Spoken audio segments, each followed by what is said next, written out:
Hi, my name is Allison Moon. I'm a sex educator and author of Girl Sex 101 and Getting It, a guide to hot, healthy hookups and shame-free sex.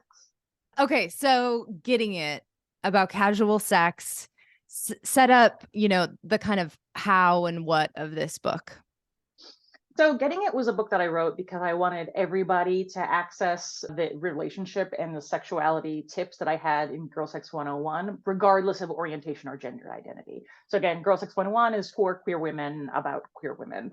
And plenty of straight men access the book too because they want to learn how to have sex like lesbian, which is great in my book. Yeah, 2 thumbs But up. getting Yeah, exactly. But getting it, I found that when I would teach lectures at universities and colleges, a lot of my students they were fine with the technique. There's so much information out there.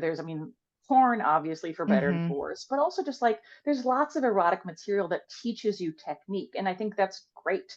A lot of my young students were hoping for more relationship stuff. They were having a hard time navigating being at university and wanting to hook up, but not wanting to be a jerk about it, or how to navigate open relationships or friends with benefits or any of these other kinds of ways in which kind of modern relationships form now. And so I wrote this book as a kind of an etiquette guide to how to navigate being a person who has casual sex in this world without being a jerk. And that comes from understanding yourself and eradicating shame in your own life, not shaming other people for their adventures and orientations, and how to have just difficult conversations around what you want from your sex life and how to find people who are down for that. So it's a Mhm. lot more based on kind of the first steps into being maybe an ethical slut. Yeah, okay, so, you know, if you are a new ethical slut or trying to be, what are some things to keep in mind as you're getting out there and trying not to be a dick about it? An Sure. non-gendered dick. Non-gender dick, exactly. I think the first step is to get to know yourself really well and to get to know what you want from your sex life. And again, there are these so many kind of assumptions in our society that kind of tell you who to be without you having a chance to actually explore it for yourself. So I have a bunch of questions at the very beginning of the book of what do you want from casual sex? Is it that you want a community of sluts that have sex parties together? Is it that Yeah. you just want to explore things that you might be interested in a way that doesn't feel like you're locked in for life, right? Mhm. Is it that you just want to build a sexual history so that when you meet, your one, if you have a one, you feel sexually expressed and you know who you are so that you can feel like you can go into a relationship with somebody fully? There are a million different ways for why you might want to engage in non-relationship based or non-monogamous sex, and really just getting super clear on how what you want so that you can be more deliberate about what you ask for from other people, because makes it so much easier to have conversations with people about what you want when you know it, right? We've all Mhm. been in those situations of people trying to get information from somebody and they just don't know, and so it's like, I don't know how to begin a negotiation with you because I don't know what you want from me.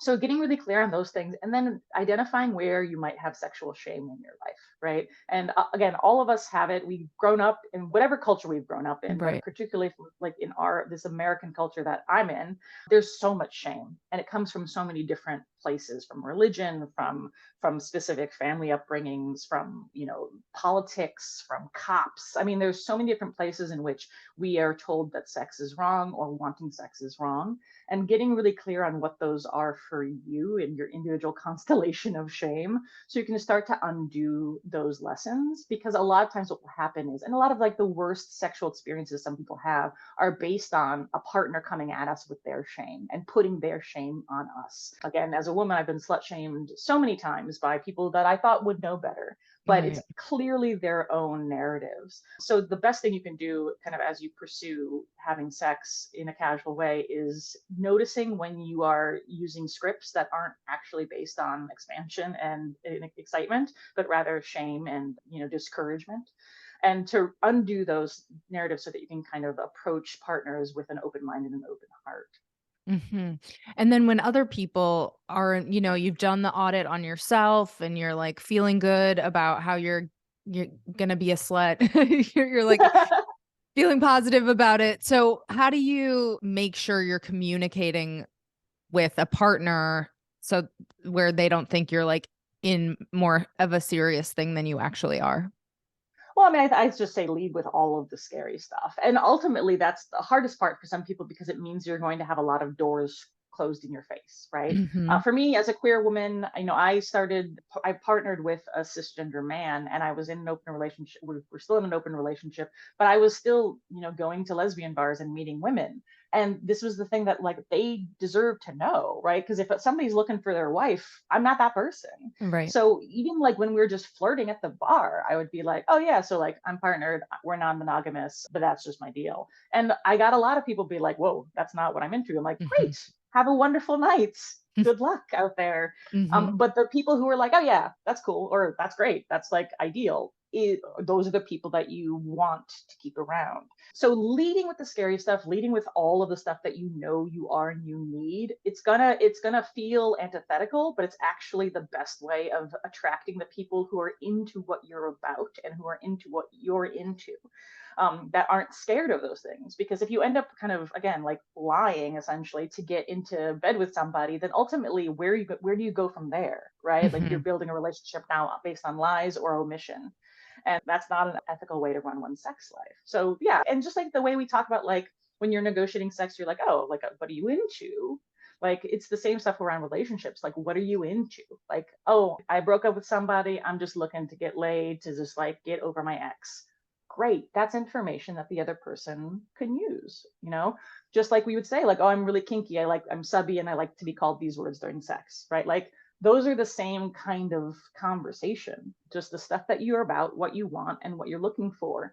And even if it means that like your the person that you're flirting with is like, I'm not interested in that, they might have a friend who is, right? And Yes, you a by leading referral. with this, yeah, exactly. And again, like getting laid by referral is the coolest. I've done it before. I recommend it, right? Because now like they know who you are and what you're about, and it makes it a lot easier for everybody to navigate dating and sex when kind of everyone's clearly labeled. Hmm. So I'm in a mostly monogamous thing. I met my partner on Tinder several years ago now, but when I was dating on Tinder, which is supposedly a hookup app, I would try to have casual sex with people and they would seem scared or like they were freaked out about it. Anyway, Mhm. and I just thought it was so funny because I was like, isn't this the stereotype about Tinder? So Mhm. I guess where would you tell people apps wise where to look? Obviously, sex parties and stuff, you're in a territory where people are more of an open mind, but what about yeah, online?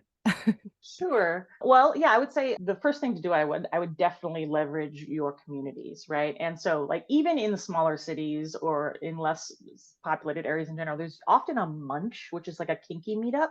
And those Hmm. are actually really safe places to meet people in a non-sexual environment. Like munches will happen at like a Denny's, right? There's no sex happening there. It's just an opportunity to meet other people.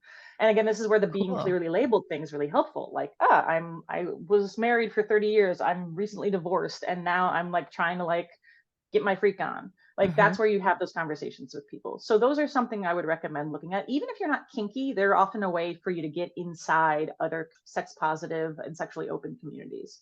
But online, there are a lot of apps that aren't Tinder, right? So obviously they're the grinders of the world that are for men seeking men. Hmm. I use Field, which is an Hmm. app that's really designed for non-traditional orientations. And again, everybody's going to have different good luck and bad luck with their apps, right? Like, Right. and none of these are panaceas, and none of these will guarantee to get you the kind of laid you want to get. But they're just tools, and those tools tend to attract different people. So yes, Tinder used to be a hookup app. It is no longer a hookup app. Her is an app for women looking for women, and there are some people who are looking for monogamous relationships. There are some people who are like, I think I might be gay and I just want friends. Uh-huh. There's everybody. And yeah, Field is, like you can be a couple looking for a unicorn, and that's not discouraged. So if you're looking to just have casual sex with couples, like that might be the place you want to check out. I know I haven't used Open, but I've heard Open is one as well. There are different apps that are designed for different purposes. So I'd say like, yeah, poke around and see what you're looking for. But I'd say again, lead with the stuff where you're like, listen, I'm just looking to get laid, or I'm just looking to practice flogging, or I'm just looking to like Hmm. get eaten out and like nothing else. Like you can lead with all that stuff on a lot of different apps. And that again will help weed out the people who are not interested in that and hopefully attract the people who are like, yes, you're my person. Yeah.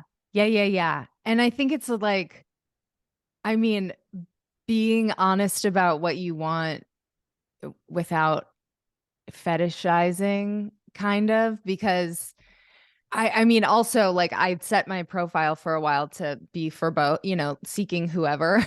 And then when I was talking to people about it, like lesbians were like, oh, that's the worst.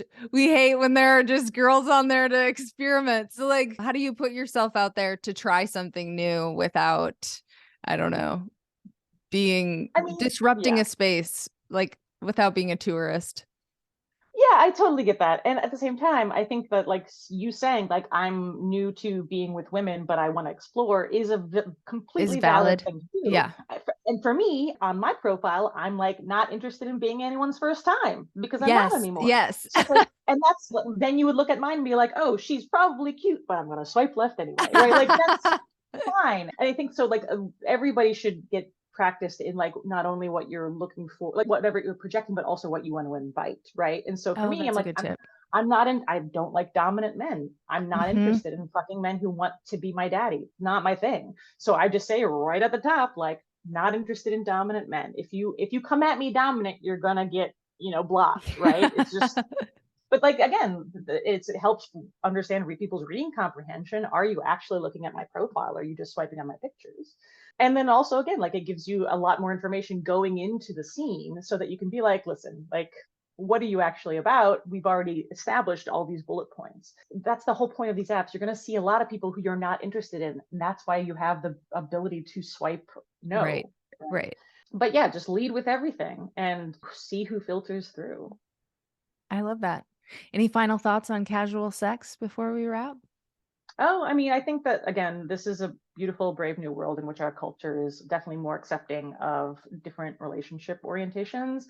I think heterosexuality and monogamy are perfectly valid choices as long as you're perfectly aware that they're choices. And you have the right to choose monogamy, but you also have the right to choose away from monogamy.